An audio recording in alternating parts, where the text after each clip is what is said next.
Hello guys, I am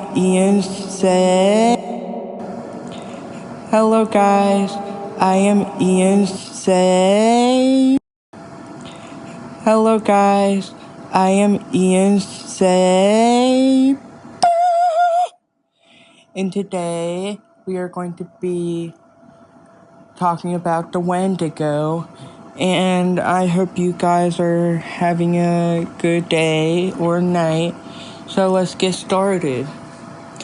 The Wendigo is a urban legend from indigenous folklore, particularly amongst the Algonquian-speaking tribes of the Great Lakes region in North America, such as the Cree.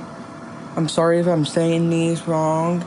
The Cree, Ojibwe, Innu, and the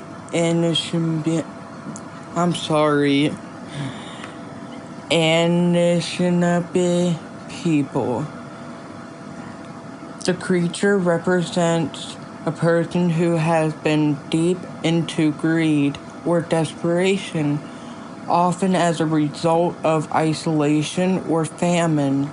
Traditionally, the Wendigo is a cautionary tale about losing one's humanity due to selfishness or destructive behavior.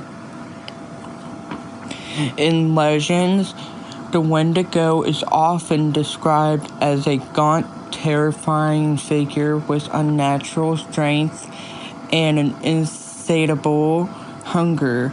Its body is said to be stretched and decaying, and its presence is a sign of moral and physical decay.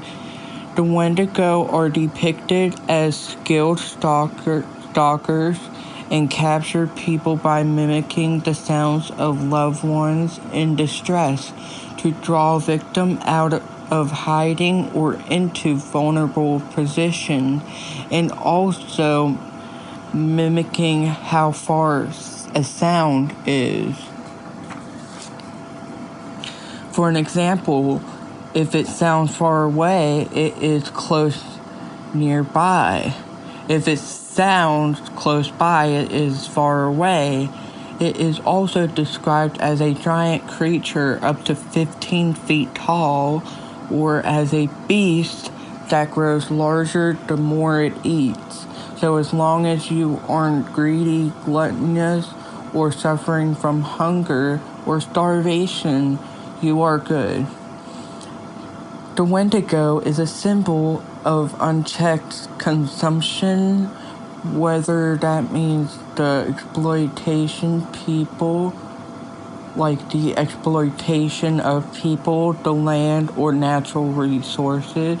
The creature reminds us of the danger of taking more than we need and forgetting our responsibility to both community and nature.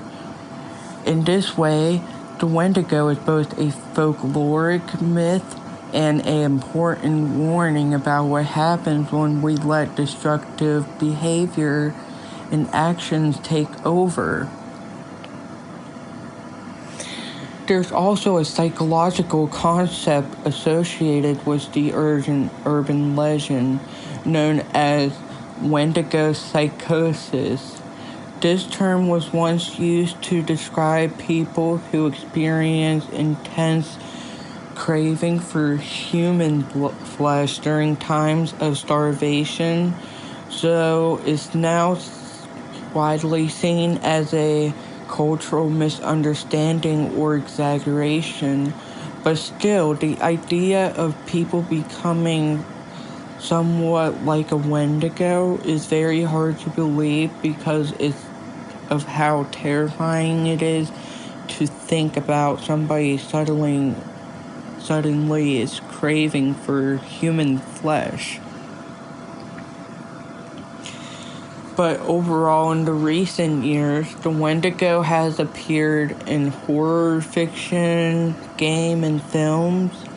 While these stories have helped spread the legend, some indigenous communities have criticized these portrayals for misrepresenting sacred beliefs, it's important to respect the true cultural origin and not from a fictional origin, especially of the Wendigo, and understand it is far more than just a scary monster. It is a deeply meaningful part of the traditional teachings.